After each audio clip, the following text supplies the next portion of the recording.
आपने mobile legends तो जरूर खेला होगा, लेकिन क्या आप इसके हीरोज की कहानियां जानते हैं? इस गेम के हर हीरो की अपनी एक अनोखी कहानी है। आज मैं आपको सुनाने जा रहा हूं सिसिलियन और कार्मिला की कहानी। सिसिलियन एक ब्लड डेमन और कार्मिला एक इंसान है। दो अलग दुनिया, एक गहरा रिश्ता और बहुत सारी मुश्किलें। क्या इनका प्यार जिंदा रह पाया? क्या वो साथ रह सके? ये सब जानने के लिए कहानी को अंत तक जरूर सुनिए। बहुत साल पहले एवलोर के लोगों के लिए रात को सेसिलियन द्वारा गाया गया ओपेरा सबसे लोकप्रिय मनोरंजन था। हर बार जब सेसिलियन मंच पर आता, ओपेरा हाउस पूरा भर जाता। हर कोई उसकी अद्भुत सुंदरता और प्रतिभा से खींचा चला आता था। लेकिन इंसानों की तालियां, प्यार और प्रशंसा से सेसिलियन को खुशी नहीं मिलती थी। वह एक ब्लड डेमन था और इंसानों के बीच दिल खोलकर रहना उसके लिए बहुत कठिन था। वह हमेशा अपनी असली पहचान छिपाने और इंसानी समाज में घुलने की कोशिश करता रहा।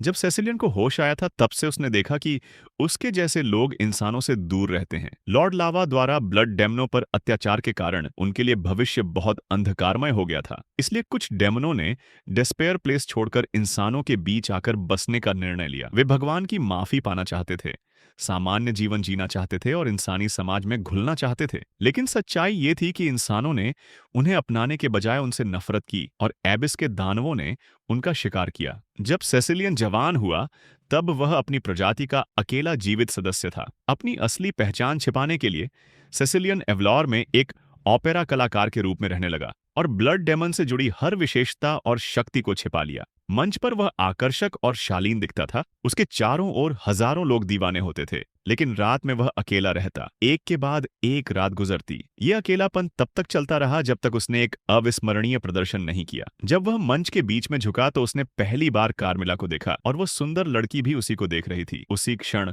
दो अकेली आत्माओं को एक दूसरे से प्यार हो गया।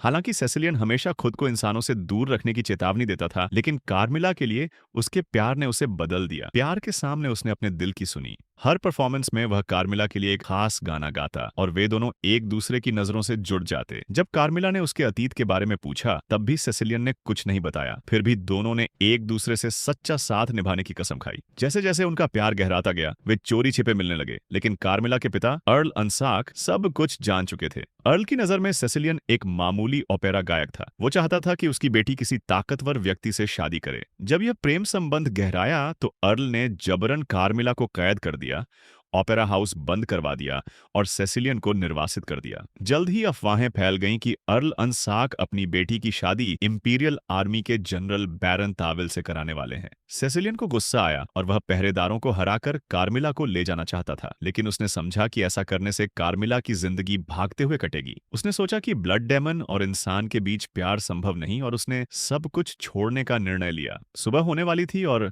कार्मिला की शादी तय थी, लेकिन सुबह की पहली किरण से पहले सेसिलियन ने उसकी खिड़की पर एक गुलाब और अपने नाम के साथ एक चिट्ठी रख दी और चला गया। लेकिन उसे नहीं पता था कि कार्मिला के लिए उसका अतीत और उसकी असलियत कोई मायने नहीं रखती थी। वह तो सेसिलियन को उसके दिल से चाहती थी। शादी की सफेद पोशाक पहनने के बाद कार्मिला ने अपनी कलाई काट ली और अपने प्रेम को जीवन दे दिया। कार्मिला को खोने के बाद सेसिलियन बहुत टूट गया। उसकी जिंदगी फिर से पहले जैसी वीरान हो गई। 2 रातों के बाद वह कार्मिला को दूर से देखने गया, लेकिन जब वह वहां पहुंचा तो उसने देखा कि कार्मिला की ठंडी लाश एक शोक सभा में पड़ी थी। उसकी ठंडी त्वचा को देखकर सेसिलियन का दिल दर्द और पछतावे से भर गया। वह सोचने लगा, मैं उसके बिना कैसे जीऊंगा। जैसे ही नई चांदनी रात आई, सेसिलियन ने अपने पंख फैलाए और उस ठंडी रात में शहर को पार करते हुए अपनी प्रेमिका को अपने साथ ले गया। उसने अपने खून से उसे जिंदा कर दिया, लेकिन इसकी कीमत चुकानी पड़ी। कार्मिला हमेशा के लिए एक ब्लड डेमन बन गई। इस अमर प्रेम की रक्षा के लिए सेसिलियन ने तय किया कि अब कोई उन्हें अलग नहीं कर पाएगा। उस दिन के बाद कैसल एबरलीन के लोगों ने सेसिलियन और कार्मिला को फिर कभी नहीं देखा। बस उनकी कहानी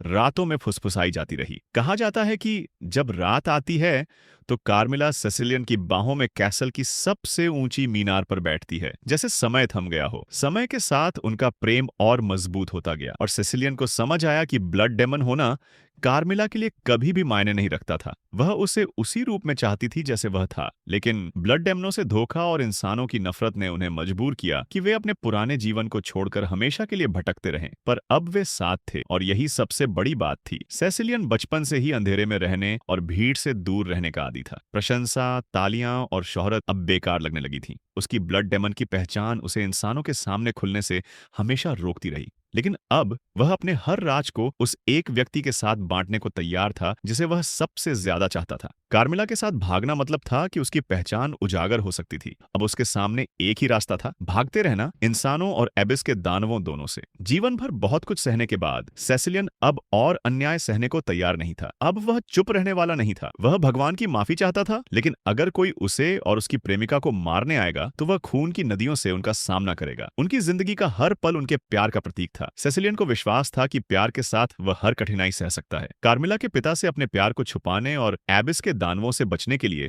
उन्होंने इंसानों की तरह जीने का नाटक किया। लेकिन एक दिन जब सच्चाई सामने आ गई तो सेसिलियन ने उन सभी को खत्म कर दिया जिन्होंने उनका राज्य जाना था। कहा जाता है कि जब सेसिलियन अपनी असली ब्लड डेमन की शक्ति को खुलकर दिखाता है तो चाहे कोई भी हो, इंसान या दानव, कोई भी उसके गुस्से से बच नहीं सकता। अगर ये कहानी आपको पसंद आई हो तो एक लाइक जरूर दीजिए और ऐसे ही अनसुनी कहानियों के लिए सब्सक्राइब करना ना भूलें। और हाँ, अगली बार किस हीरो की स्टोरी सुनना चाहेंगे नीचे कमेंट में जरूर बताइए। मैं आपसे फिर मिलूंगा एक नई कहानी के साथ यहीं पर। तब तक के लिए धन्यवाद।